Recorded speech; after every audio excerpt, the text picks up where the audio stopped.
So about a year ago, I made a video about 3 prepper tools of resistance that were being targeted for removal by those who would be resistant.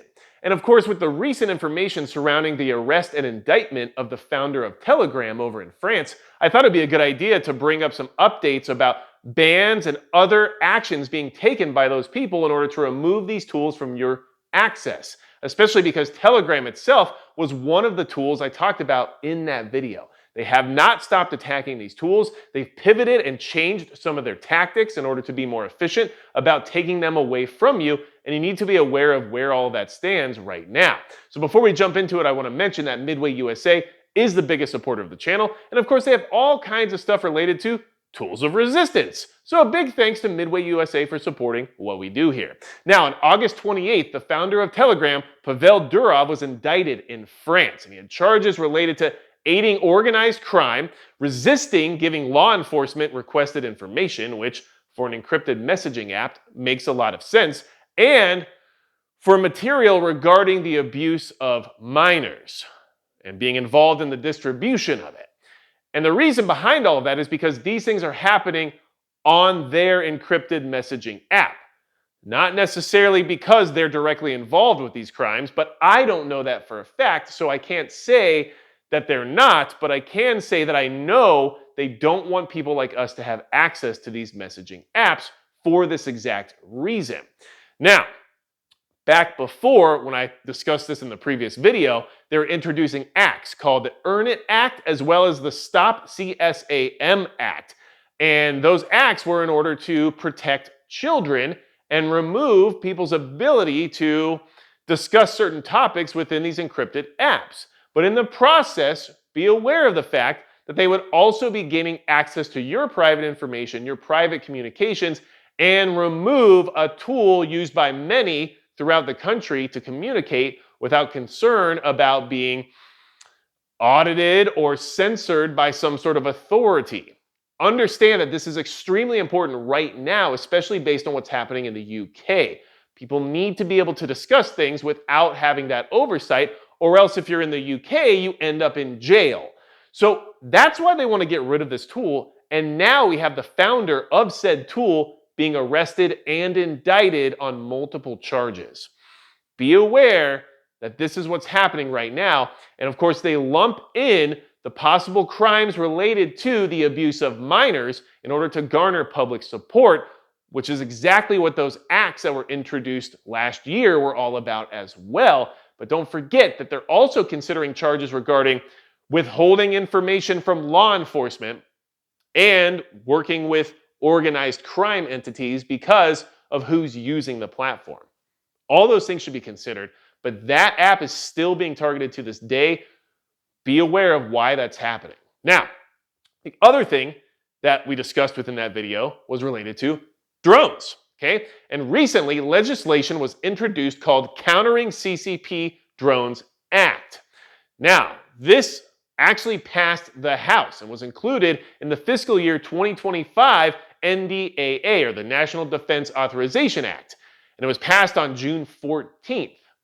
Now, it hasn't necessarily been made into law yet because the NDAA isn't going to go into effect right away. But they are trying to ban specifically DJI drones because of their ties with China, which from a national security standpoint makes sense based on current threat environments.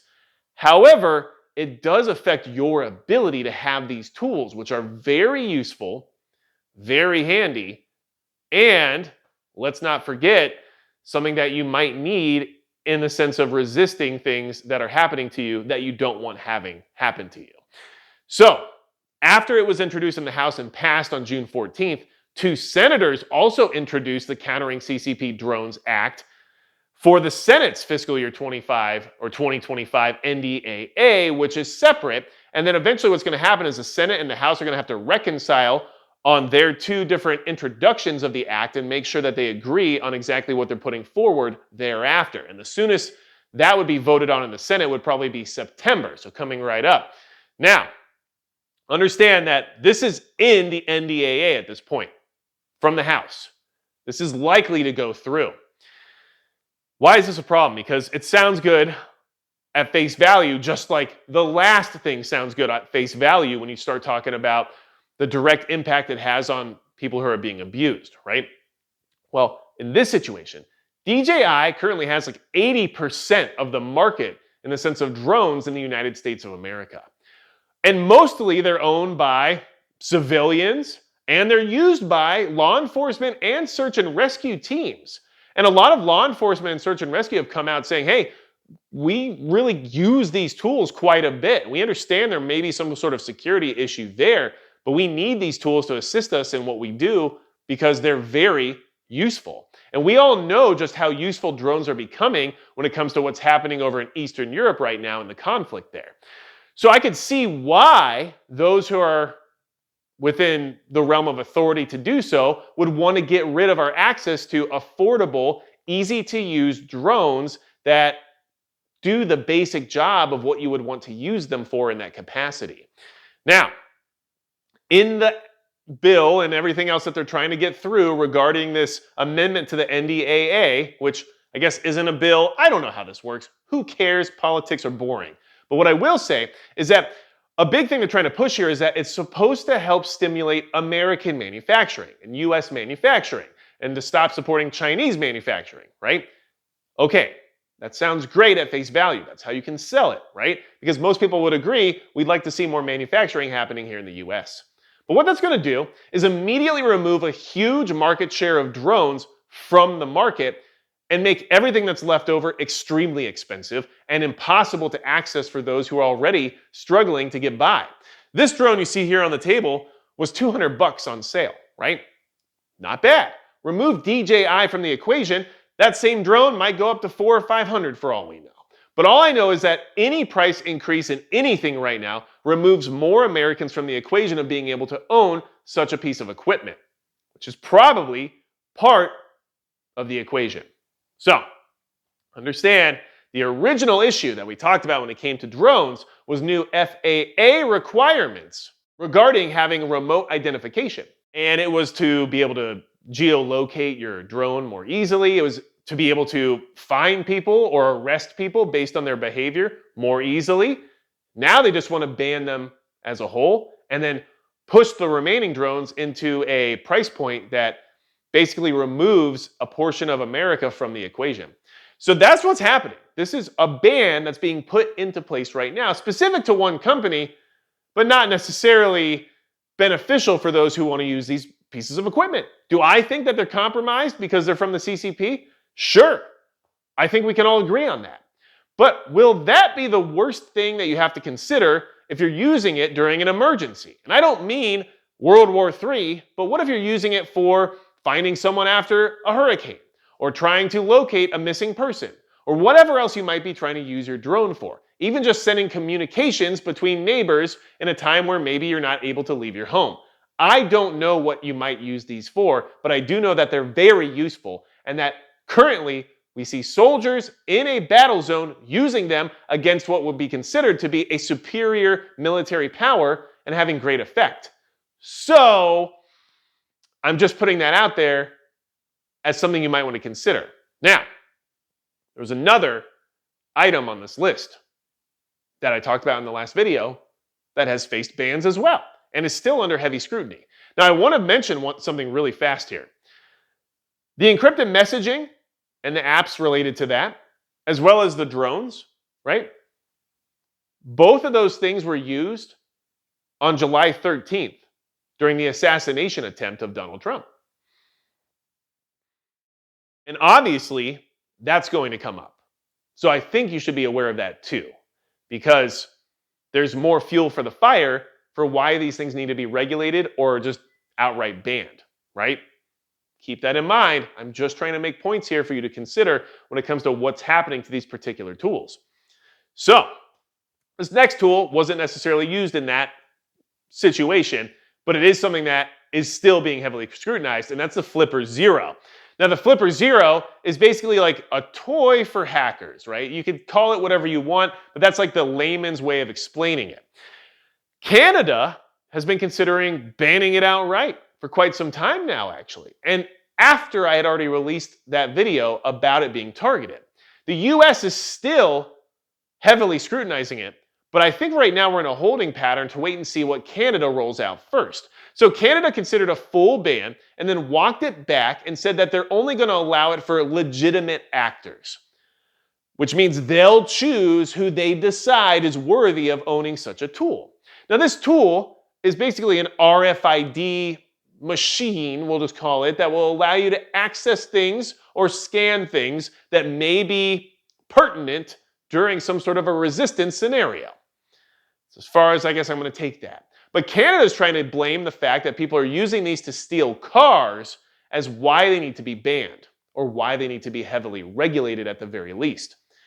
And from what I understand, after doing some research, you can't really steal a car with one of these pieces of equipment.